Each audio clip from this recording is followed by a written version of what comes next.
ආයුබෝ වේවා. තෙරුවන් සරණයි කියා ප්‍රාර්ථනා කරනවා සියලුම දෙනාට. ඉතින් එහෙනම් මෙම වැඩසටහනින් ඔබට ඉදිරිපත් කරන්නේ භූමියක පාද බෙදෙන ආකාරය පිළිබඳව. මම මීට පෙර වැඩසටහනකින් ඉදිරිපත් කළා නිවසක් ඉදිකිරීමට භූමියක් තෝරා ගැනීමේදී වාස්තු විද්‍යානුකූලව එම භූමියේ හැඩතලය අනුව උදා විය හැකි ප්‍රතිඵල. එහෙමත් නැතිනම් ඇතිවන සුභ අසුභ තත්ත්වය ගැන මෙම වැඩසටහනින් ඔබට ගෙන එන්නේ නිවසක් ඉදිකිරීමට යාමේදී භූමියක පාද බෙදීම ගැන. ඉඩමක පාද බෙදීම ලෙස හඳුන්වන්නේ නිවසක් සෑදීම සඳහා සුදුසු ස්ථානය සොයා ගැනීම. ඉඩමක පාද 4ක් තියෙනවා. එම පාද 4 ප්‍රේත පාදය 1, ප්‍රේත පාදය 2, මනුෂ්‍ය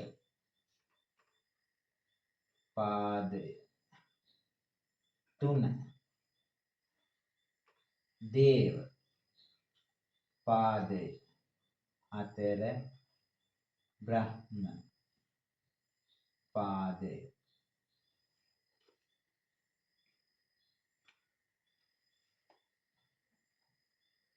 මෙන්න මේ ආකාරයට പ്രേත, මනුෂ්‍ය, දේව, බ්‍රහ්ම ලෙස නම් කිරීම සිදු කරනවා.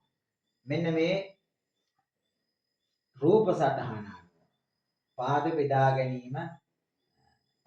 ගැනීමට හැකියාව ලැබෙනවා. මෙහිදී සෑම පාදයක් එම පාදයේ දිග අනුව කොටස් 7කට බෙදාගත යුතු වෙනවා. මෙන්න මේ රූප සටහන අනුව උදාහරණයක් වශයෙන් අපි බලමු මේ එකේ සිට 1 2 3 4 5 6 7 8 9 10 11 12 13 14 15 16 17 18 19 20 21 22 23 24 මෙන්න මේ ආකාරයට එකේ සිට 24 දක්වා ඇති කොටු මේ එකේ සිට 24 දක්වා ඇති මෙන්න මේ කොටු අයිති වන්නේ പ്രേත පාදයටයි.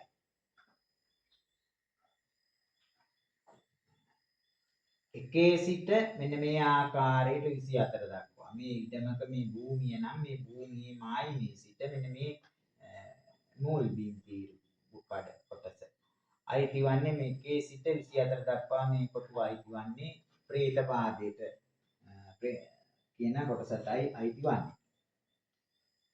ඉන් පසු අපි බලමු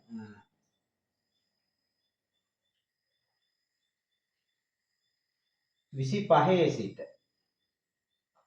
26 27 28 29 30 31 32 33 34 35 36 37 38 39 40 මෙන්න මේ ආකාරයට 25 සිට 40 දක්වා කොටු 25 සිට මෙන්න මේ ආකාරයට 40 දක්වා මේ කොටු ආයිති වෙන බිම් තීරුව අයත් වන්නේ මනුෂ්‍ය පාදයට. ඉන්පසු 41 සිට 41 සිට 41 42 43 44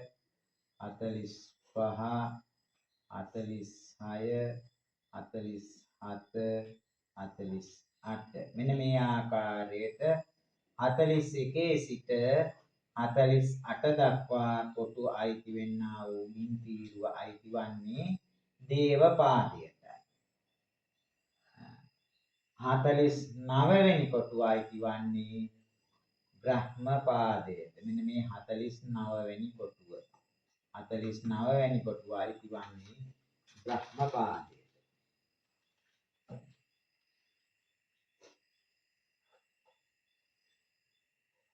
ඒ කියන්නේ ඉඩමක භූමියක හරි මැද ස්ථානය තමයි මෙන්න මේ බ්‍රහ්ම පාදයට අයිති වන්නේ 49 වෙනි මෙන්න මේ කොටුව අයිති වන්නේ. ඉතින් මෙන්න මේ ආකාරයට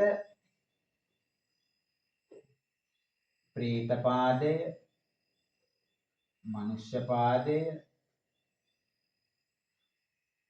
දේව පාදය, බ්‍රහ්ම පාදය මෙන්න මේ ආකාරයට භූමියක පාද විදීම සිදු කරනවා. මෙම උදාහරණය අනුව ඇති කරගන්නා අවබෝධය අනුව හරි හතරැස් ඉඩමක පාද බෙදීම ඉතාම සරලව දැන් ඔබට උවත් කරගැනීමට හැකියාව ලැබෙනවා. ඒ ගුරු උපදේශ ලබා ගැනීම අනුව කටයුතු කිරීම වඩා සුදුසු වෙනවා. හොඳයි අපි දැන් බලමු එහෙනම් මේ පාද හතර තුලින් කියවෙන්නා වූ ප්‍රේත පාදය, මනුෂ්‍ය පාදය, දේව පාදය, බ්‍රහ්ම පාදය කියනා වූ මෙන්න මේ පාද හතර තුලින් කියවෙන්නා වූ ඇතිවෙන්නා වූ විශේෂතාවයන් මොනවාද කියා.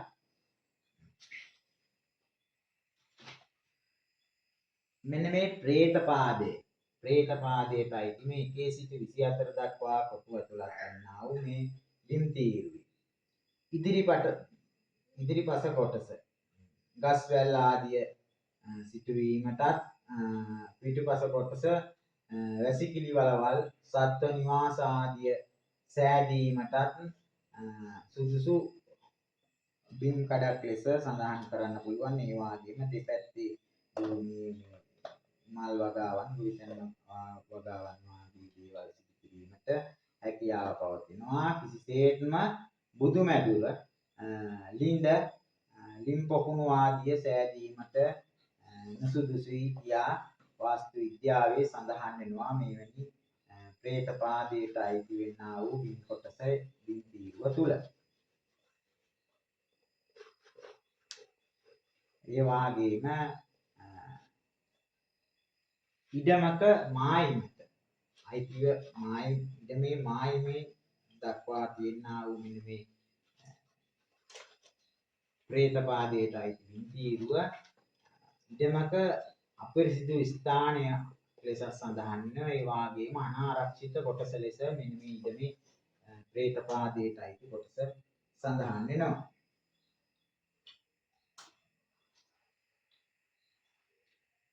ඉන්පසු අපි බලමු මනුෂ්‍ය පාදය.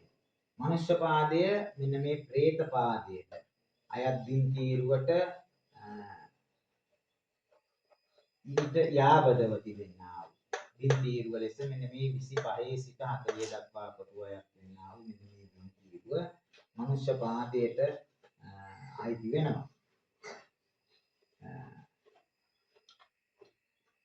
නිවසක් ඉදිකර ගැනීමට හැකියාව පවතිනවා මෙම බිම් තීරුවට සම්බන්ධ වෙන්න. ඒත් වඩා හොඳ ප්‍රතිඵල ලැබිය හැකි මනුෂ්‍ය පාදයක්, දේව පාදයක් සම්බන්ධ කර නිවසක් සෑදීමේදී. ඇතැම් වාස්තු විද්‍යා පොතපතේ සඳහන් වෙනවා මේ නිවසක මෙහි ඉදිකිරීමේදී තාම පිරිසිදුව නිවස තබාගත යුතු වෙනවායි කියලා. තුන්වැන්න දේවපාදය. දේවපාදය මනුෂ්‍ය පාදයට යාපදව පිහිටින් තීරුවේ මෙන්න මේ මනුෂ්‍ය පාදයට යාපදව පිහිටින් තීරුවේ 41 සිට 28 දක්වා කොටුවායක් වෙන්නා වූ මෙන්න මේ තීරුව දේවපාදය ලෙස සඳහන් වෙනවා. මේ බින් තීරුවේ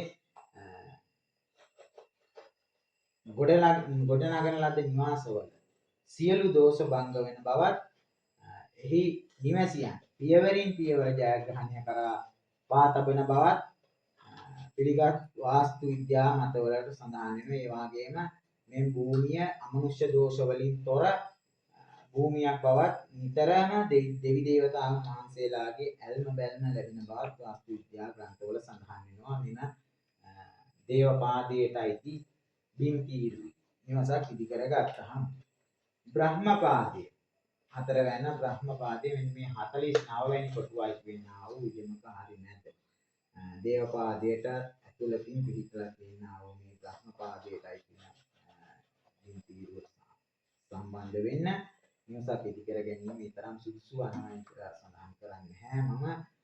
මොකද නිවසක බ්‍රහ්මපාදයක් භූමියේ බ්‍රහ්මපාදයක් දෙක සම්බන්ධ වීම එය සිදුවොත් නිවසක් තුළ පිහිටීම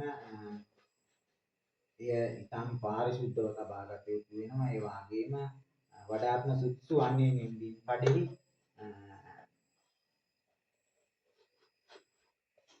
පන්සල් පල්ලි කෝවිල් දේවස්ථාන වැනි පූජනීය ස්ථාන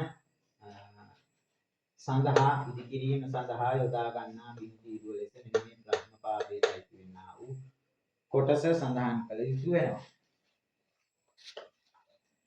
ඉතින් එහෙනම් channel එක subscribe කරලා තියාගන්න. එවිට ඉදිරියට ඔබට මෙවැනි වාස්තු විද්‍යාත්මක ජ්‍යොතිෂ්‍ය පිළිබඳ ඉතාමත් වැදගත් වැඩසටහන් ලබා ගැනීමට හැකියාව ලැබෙනවා. එසේනම් සියලු දෙනාටම යහපතක් වේවායි කියලා ප්‍රාර්ථනා කරමින් නැවත වැඩසටහනකින් හමු වන තුරු ඔබට ආයුබෝවන් වේවා.